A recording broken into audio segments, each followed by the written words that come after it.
Hello everyone in CSC-134 C++ programming. I hope everyone's having a good week and staying well.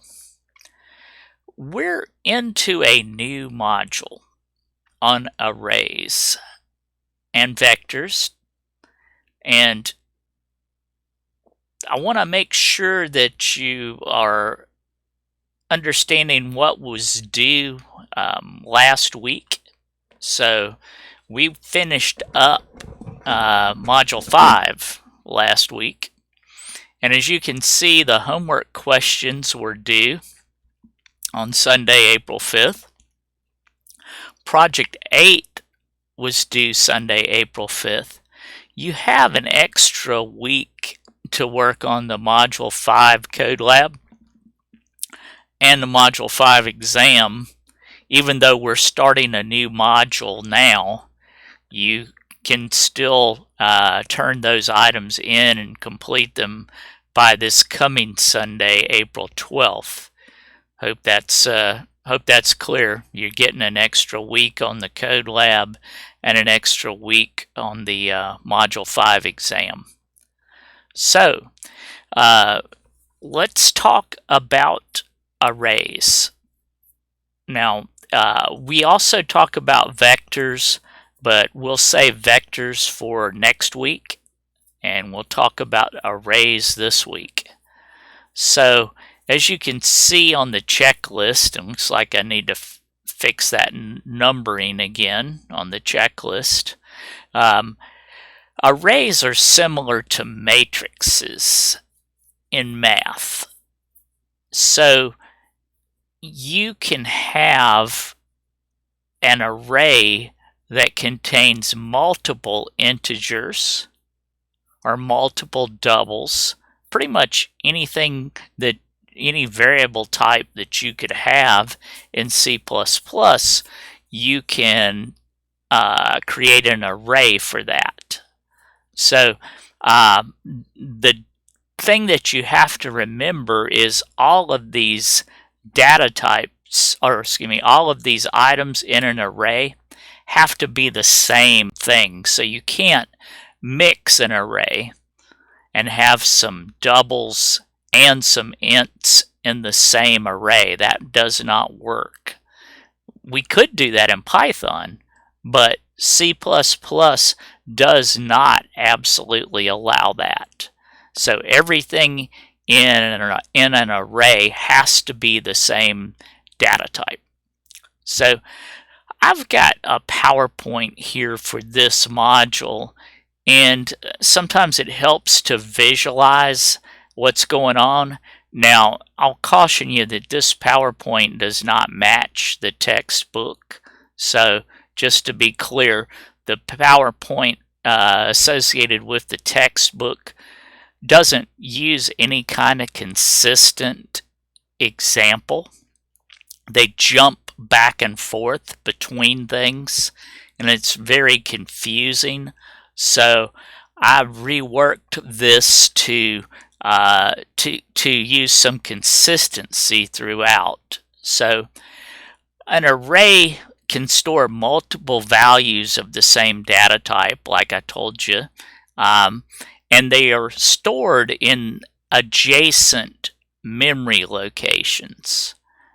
Now, here's a statement to declare an array named hours that has 5 elements in it. That means this array is gonna, when you execute this statement here, this is going to create 5 memory locations right next to each other, and each one of those locations is going to be able to store an int. And so if we go to the next slide here, you can see the way it's laid out. So when we compile this statement, int hours square bracket 5, close the square bracket, we get these memory buckets set up. Now, as I said, they all have to contain ints. And actually, C++, it doesn't tell you in your book, but it actually puts a marker at the end of it so that it knows where the end of it is if it's a character array. So let's look at this next one here. So in talking about this statement, int hours square bracket 5, we're saying that the array is going to be all integers. Hours right here is the name of the array, and this is the size. Now, folks get confused about this because when we're actually rolling through the array, and we can use loops to roll through it as well, C++ indexes that array starting at 0, so the valid elements in hours would be 0 through 4 in this example, because it starts indexing at 0. But the array is going to have 5 buckets in it. 5 buckets. So, and this last bullet, it says the size of an array is the number of elements times the size of each element. So if you look here, integers are, on our particular compiler, it takes 4 bytes of memory to store an int. So 5 times 4 gives us a size of 20 bytes of memory. Now if we went to doubles, doubles take quite a bit more memory, so you can see the size of memory to store that array would go up significantly. Okay, now normally what you'll see folks do is they will create a named constant for the size of the array, because usually you're using loops to roll through these things, and so you don't want to have to go through your program. If you need to make this bigger, you don't want to have to go through your program and change every loop if we decide that we need 6 employees instead of 5. If you use this constant here at the top, then everywhere that we are working with the array gets changed automatically if you change this one line right here. Okay, so it makes things a lot easier when you're working with the program. So here's where we're talking about those buckets, and if we had int hours square bracket 5, like I said, our subscripts start at 0 and they run 0, 1, 2, 3, 4. Okay, so this may show up as a test question at some point or homework question, but the last element subscript is always n minus 1, where n is the number of elements in the array. And this goes back to if we were declaring an array with these elements 0 through 4 in it, it would actually be declared like this: int hours equals hours square bracket 5. That gets us 0 through 4 here. Okay, so, and here's some ways that we could access the elements of our hours array. This is saying I want to access the first element. Remember, we started numbering at 0. So I want to access the first element in the hours array, and I'm going to assign 10 to it. We could print it out. You know, we could actually use that subscript. That's what this is called, is a subscript. We could use that subscript to print it out. We could set one of the elements to some value here but from the keyboard. This is saying allow somebody to key in an integer into hours, and this would be the second element in the hours array. We can use the elements here to add one element to the next element and store the result in another element. So you can use these elements of the array just like any other variable. Okay? Now you can't do something like this. Hours is the name of the entire array, so we can't write that out. We could use a loop. We could use a loop to wind this out and roll through the elements in hours, but we can't write the whole thing out. We could do this in Python, by the way. We could write out the whole thing, but can't do that in C++. Okay, let's look at a little program here, and I've provided this program to you. And this program is found on page 385 in your book. I'm going to open it up in Genie, and we can talk about it. So here it is. Now, in the example that we were just doing in the PowerPoint, you may recall they were setting the hours to, I think it was size or something, was a constant they were using, and they were setting it to 5, and we're setting it to 6 in this program. So just keep that in mind. If we do this, if we say the number of employees is 6, then when this line is compiled right here, we get hours 0, hours 1, hours 2, hours 3, hours 4, and hours 5. Because we start counting at 0, it's actually the last element in this array of hours is going to be the 6 minus 1. Okay, now here we're keying those in.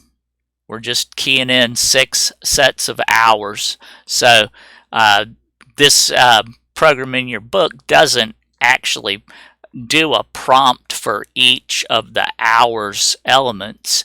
It just does this one line, and then it you'll get some, just it'll be sitting there waiting on us to key those in, and then down here it prints them out one after the other, starting at 0 and up to 5. Remember, 5 is the last one because we start counting at 0. So I'm going to build that and run it so you can see what it does. So here it is running, and you can see our prompt right here. It says enter hours worked by number of employees is 6. That's our constant, right? And then it says 6 employees, and it's waiting on us to key something in. So let's just do it. I'll bump them by 10 each time. So 10, that's going into hours 0. 20, that's hours 1. 30, that's hours 2. 40, that's hours 5. 50, that's hours 6. And 60, sorry, I got one off there, but you can see the way it's working. Okay, hours 0, hours 1, hours 2, hours 3, hours 4, hours 5. Okay, nothing special going on there with our little array of hours worked by employees. So we'll go ahead and end that. We could modify this program to, they don't do this in your book, but you see we're doing the same thing over and over here. Same thing pretty much over and over here.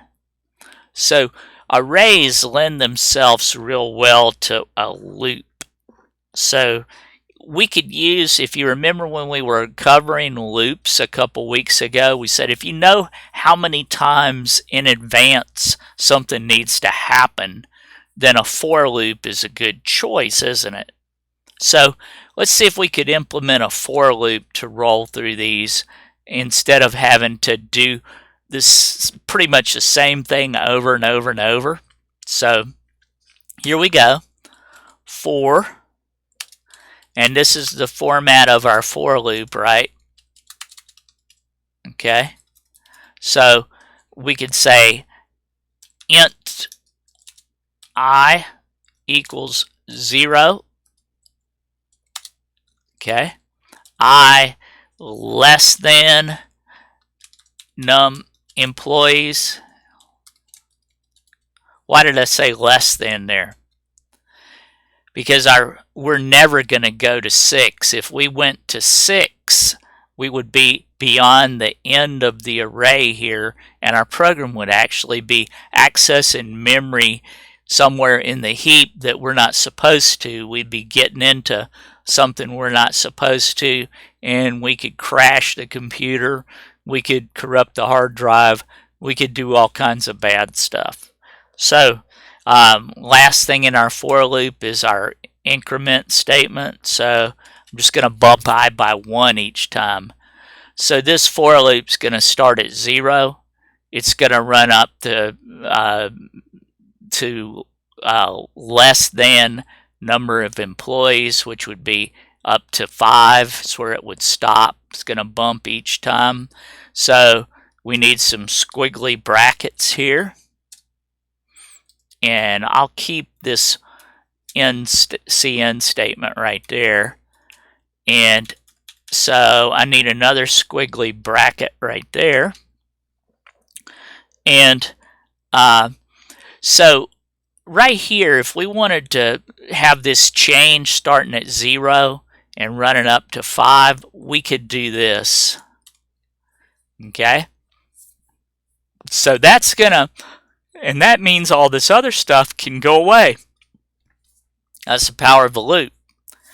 Now, since we've got this going on, I don't know if you remember when we ran this other version of this, but it wasn't really telling us which employee we were adding hours for, so we could actually add that in here now pretty easily with a cout statement to give ourselves a little prompt and say something like cout enter hours for employee,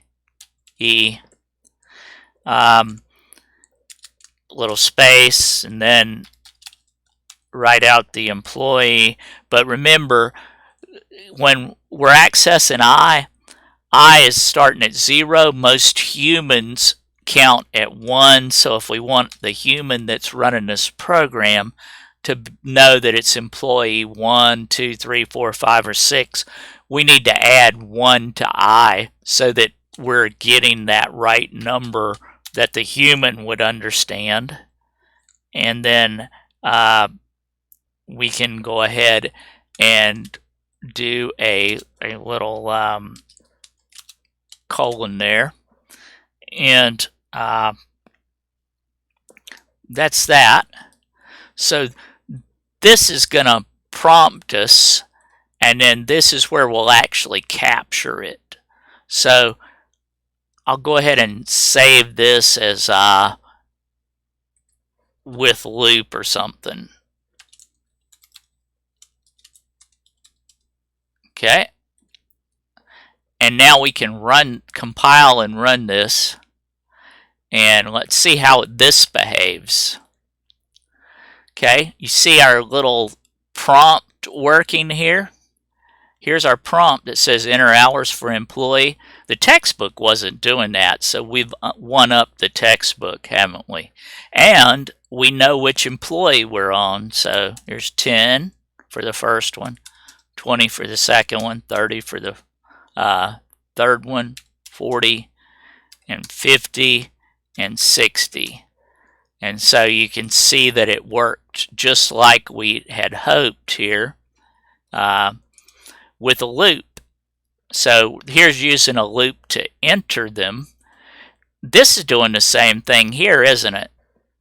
So we could do a loop to wind these things out, couldn't we? Let's go ahead and have it skip to a new line after it's wound all these out. So I'm going to go ahead and do something like a let's see, out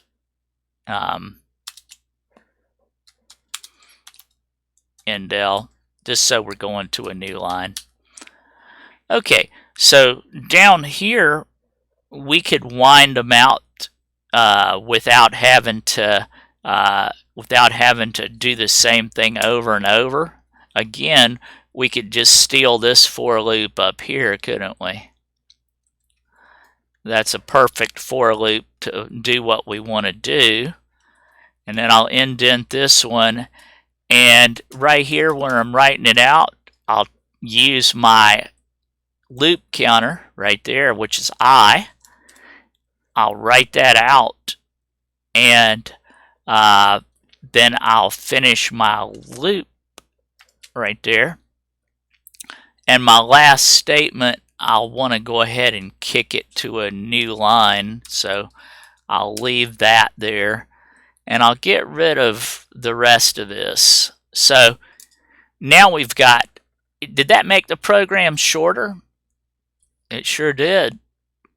So we'll build it and we'll run it, and we'll see here 10, 20, 30, 40, 50, 60, and you can see it wound them out just like before. So that's using some loops to kind of make it a little bit shorter and more efficient than what was going on in the textbook. So that gets us up to. Let me mention one thing before we go on here, because you may run into this on a test. When we're declaring this array right here, where we have this line int hours num employees, you cannot make this a variable. It has to be a constant. Now you got to think about the way the C++ compiler works, but this has to be a constant because it's got to set up space when it's building that program. It's got to set up space for exactly the number of hours elements that we need. So you cannot use a variable to declare an array. It has to either be a number, like I could put just 6 here instead of num employees, but it has to either be a number, a literal, or it has to be a name constant. And if you want to highlight that in your book, it's page 386. That may help you. But it's got to be a literal or a name constant. And that's on page 386. Also on page 382, this says the same thing. So you need to be real suspicious when they're telling you the same thing twice in your book. It probably means that you're going to see that again. Okay? So let's go on to creating an array with loading it, initializing an array with without having to give it a size. You can leave that size out if, and listen to this carefully, if C++ can figure out how big it needs to be.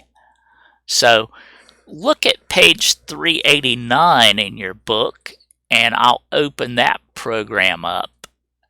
And that is 7-3. Okay. So what's this program doing? It's setting up an array right here of days, and the array is going to have 12 elements in it. So it's setting up an array that has how many days in each month of the year, except for this year. This is 2020, and as you recall, we had a January 29th. Is that right? We had February 29th, sorry. We had February 29th because this is a leap year. So we had an extra day. So this code would not be leap year compatible, just FYI. So, all right, so right here, if you notice the curved brackets, the squiggly brackets right here, this is loading the array at build time. When we build the program, it's actually loading the array. So, and while they wrapped it to a new line, it could have just been this. I mean, there's no difference, okay? It could have simply been this, if this makes more sense to you or is easier to understand. Right here, this is what's going into the array, okay? So this is going to load element 0, element 1, element 2, element 3, element 4, and all the way up to element 11. Why did I say 11 here for the last thing?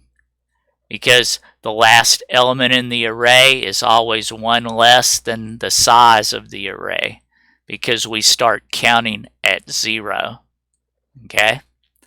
So this is just going to initialize that array, and it's going to initialize it when the program is built instead of at runtime like we were doing before. And so nothing special here. We compile it, we can run it, and you can see it's printing that out. One thing I want to point out to you here that I was talking about before we ever popped this program up is if C++ can figure out how many elements need to be in that array, then you don't have to specify anything here. I'll say that again. If C++ can figure out how many elements need to be in there, you don't have to specify it here. So I could actually do this. Okay, if I take the item out of inside those braces right there, or brackets, this program will still build. Watch, I'm going to build it right now. See, it built fine, okay, and it'll still run fine. See, just like it did before. How is it able to do that? Because the compiler can figure out that the array needs to be 12. Okay, needs to be a size of 12. So this is optional if you're initializing that array where C++ can do it. Now, we could not have taken it out in this program. Watch what happens if I try to take it out here. You see what happened? Storage size of hours is not known. So you can't do it there because it doesn't know how many elements are going to be in hours. So we couldn't do it here, but we can do it. We can do it in this program because it's able to tell. All right. So that's just initializing an array at compile time. Now, this next item, you've got to be careful. There is no bounds checking in C++. There is no bounds checking in C++. And that's talked about on page 395 in your book. Okay, I'm going to go and open up the program that's on page 395 so you can see what we're talking about here. It's rare that you get this going on. Read the comments at the top of the program. Warning, if you compile and run this program, it could crash. It crashes worse on Windows than it does on most other things, just because of the way Windows handles memory. So you can watch me crash it on Linux and not have to worry so much, but on Windows you could corrupt something. So why does this crash? Well, how big are we making values here? Values is an array, and how many elements are in it? 3. So the valid elements in values are 0, 1, and 2. Okay? Check out the for loop here. This for loop is going to roll through plugging 100 into values each time through the loop. How many times is it going to run? It's starting at 0 and it's running up to 4. How big did we say our array was again? 3. So we're running beyond the memory. We're running out beyond the memory that C++ will have set aside for this values array, and that's going to cause it to crash right here. It'll probably say something on Linux, Unix, and OS X. It'll say something about stack smashing and core dump. So let's try it. Build it. You notice it will build just fine, right? It did not catch it. The compiler did not catch it. Okay? It's because there's no bounds checking. So it built just fine. Here we're going to blow the program. Okay? What happened? Stack smashing detected. Core dumped. Aborted.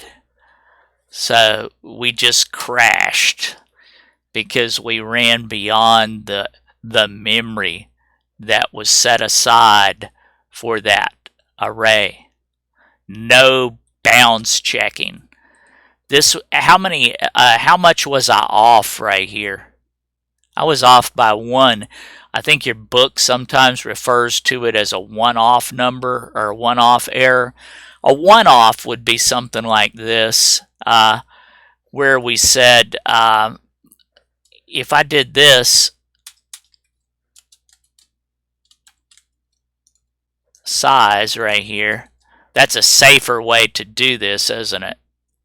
Long as we stay less than this, we're okay. And you can see if I built this now and run it, it doesn't crash, does it? Okay. So here's a one-off error. If I put just that right there, we now have a one-off error because it's going to run up to 3. And what did we say the valid elements were in values? 0, 1, and 2. So this will actually crash with what they call a one-off error. Okay, see? Crash. All right, so just keep that in mind. Let's go back to the PowerPoint here and make sure. So here's showing, keying stuff into that hours array. Here's showing accessing the elements. Here's our for loop plugging 8 in if we wanted to load those employees with 8. Closer look at the loop. Okay, that's just where we were initializing the variable less than number of employees, incrementing, and so on. Okay. So one thing to talk about here, just like local and global variables, if you declare an array as a global array, then everything gets initialized to zeros. If you make it a local array, it's not initialized. So let's go back to that program that we were just running right here with our one-off error in it. Okay. Watch what happens when I run this again. Now we know it's going to crash, but I want you to see when it tries to print out values 3, which doesn't exist really. Watch what happens when it runs that.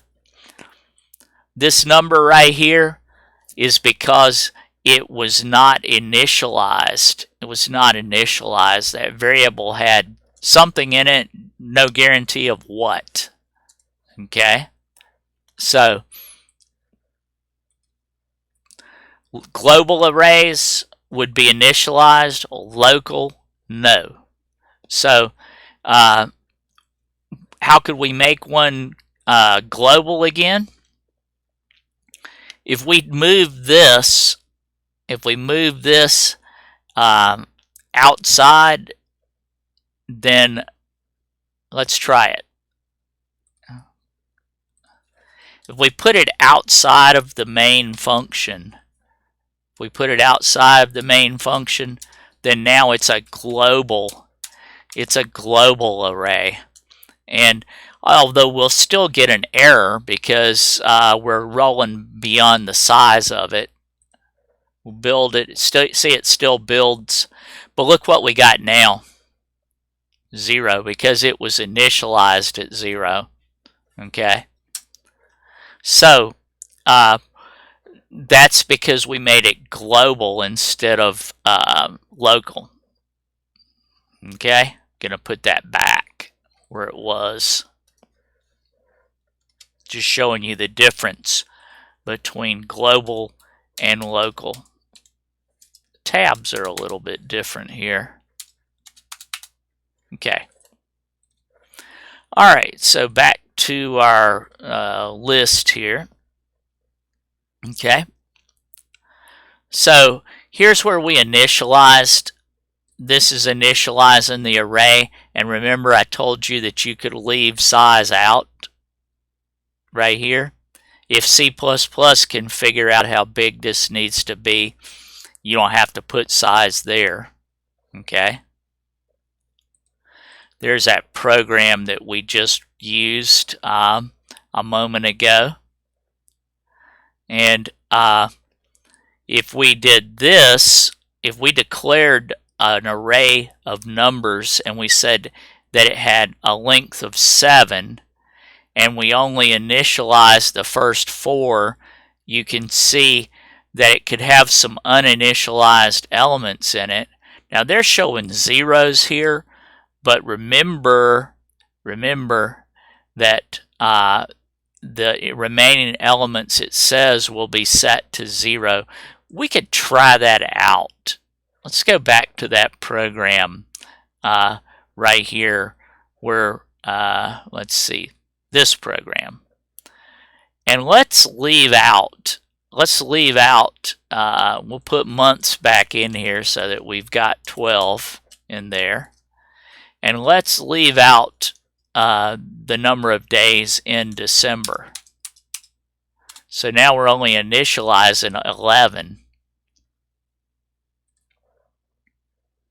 Just build it and ran it, and you can see that they're right. Even though it's a local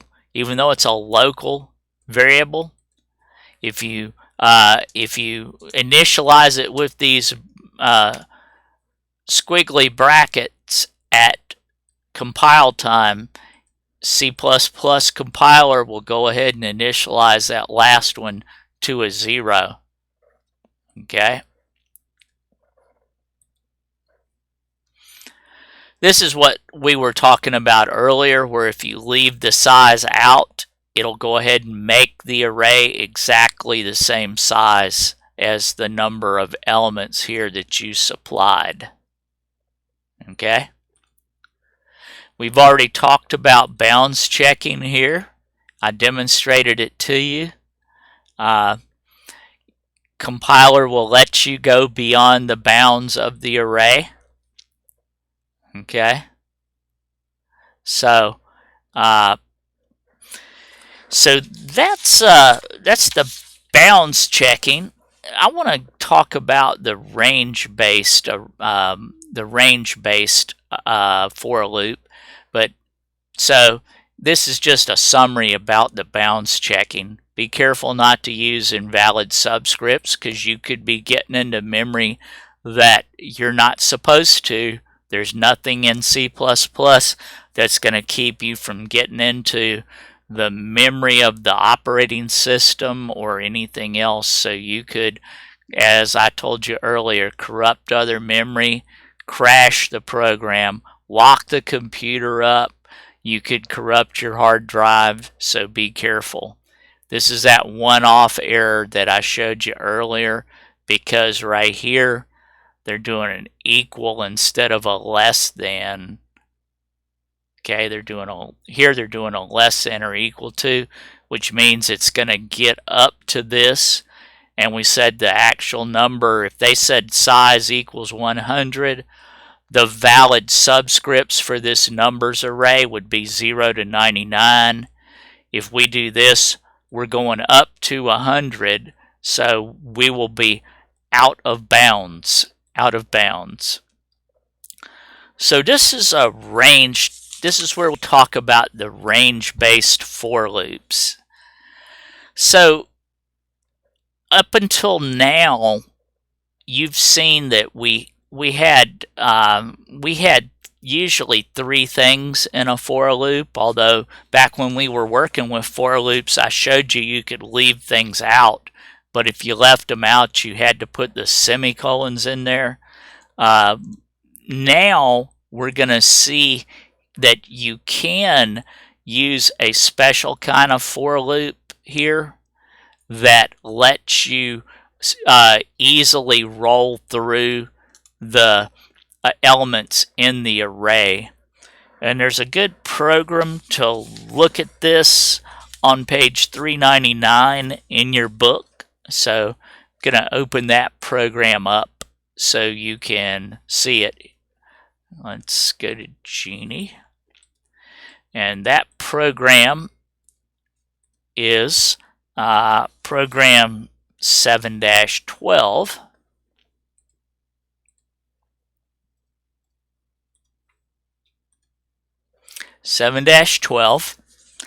This right here is a range-based for loop. So this is kind of nice because we don't have to know how many elements are in our numbers array.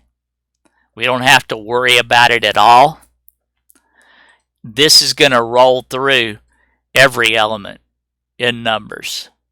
Now I want you to notice right here where they did an auto. Auto says let C++ figure out what this value is right here, what type of variable this needs to be. So if numbers is a bunch of ints, then C++ will automatically make our val variable an integer variable. So each time this loop cycles, val is going to get the next element in the numbers array. So this will roll through every element. Now, I don't know if you've caught it, but there's an ampersand right here. You may remember from our chapter on functions that if you put an ampersand in front of a variable name, that means it's by reference. So by reference means that we actually get the address of that variable, the memory address of that variable. So If you want to change one of these elements, and we said value is going to have each element of our numbers array, if you want to be able to change that in this loop, you've got to put an ampersand in front of your variable, your loop variable here. If you leave this ampersand off, you can't change it. So let's look at this loop for a second and see what it's doing. This loop is going to roll through every element of the numbers array. The valid elements are 0 through 4, right? So it's got 5 elements in it. It's going to roll through every single one, and it's going to ask you each time through the loop to enter an integer value, and it's going to plug it into val. Okay? And then down here, we've got another range-based for loop, and this one doesn't need to change the value. It's just writing it out. So you notice we left the ampersand off of the loop variable here. We left it off because we don't need to change it down here. The only place we needed to change it was up here. So let's build this and run it. Now you notice it says that the compilation finished successfully. It's saying that we didn't use size, so we could go ahead and fix that right here by putting size. Now the program did compile. It's just warning us that we had an unused variable. Okay, so now I'm going to run this so you can see what happens. Okay, so here it is asking us to enter an integer value in 10, 20, 30, 40, 50. That should be the last. Okay, and you can see that we did change them here. Okay, now let's take this reference off, and you can see that we won't. I'll build this again. You see, it didn't tell us anything's wrong. This is a common error, by the way. The compiler doesn't know that anything is wrong, but when we get down here to wind these variables out, even though we keyed them in here, there's not going to be anything in there. So here we go, 10, 20, 30, 40, 50. Look at when I wound it out. We got this garbage. Why did we get garbage down here? What type of array is numbers?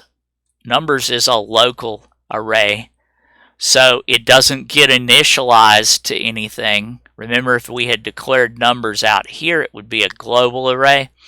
If we declare numbers inside of here, it is a local array, so it's not initialized. So what's in those elements that didn't get anything in there? Just garbage, whatever was in memory. Okay, so we left that ampersand off, which meant that we couldn't get to the actual elements in the numbers array. So C++ didn't know that anything was wrong, but here there's definitely something wrong. So we can go back and fix that with the ampersand right there, and that will fix the problem.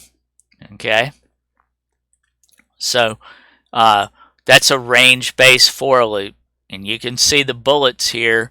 This is something that they started providing in C++11. Okay, and the range-based for loop bumps that loop variable once each time through the loop.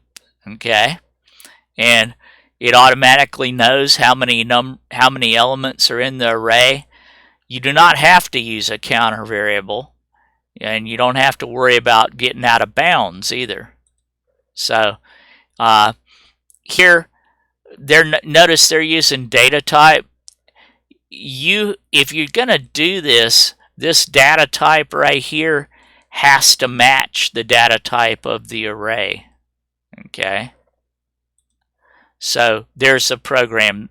This is not the one that we were just working with, but this is program 712 is the one we were just doing right here. Okay, and this is what I was telling you earlier about. You have to put the ampersand there if you're going to modify the elements. So you can see you can use a range-based for loop anywhere that you need to step through the elements of the array, and you don't have to worry about the subscripts. And if you need to the element subscript for some purpose, then use a regular for loop. Okay, so we'll stop there. There'll be another lecture that talks about how to roll through arrays and sum things up and other items. So this is our just our first lecture for this module. So good luck with this chapter 7 material.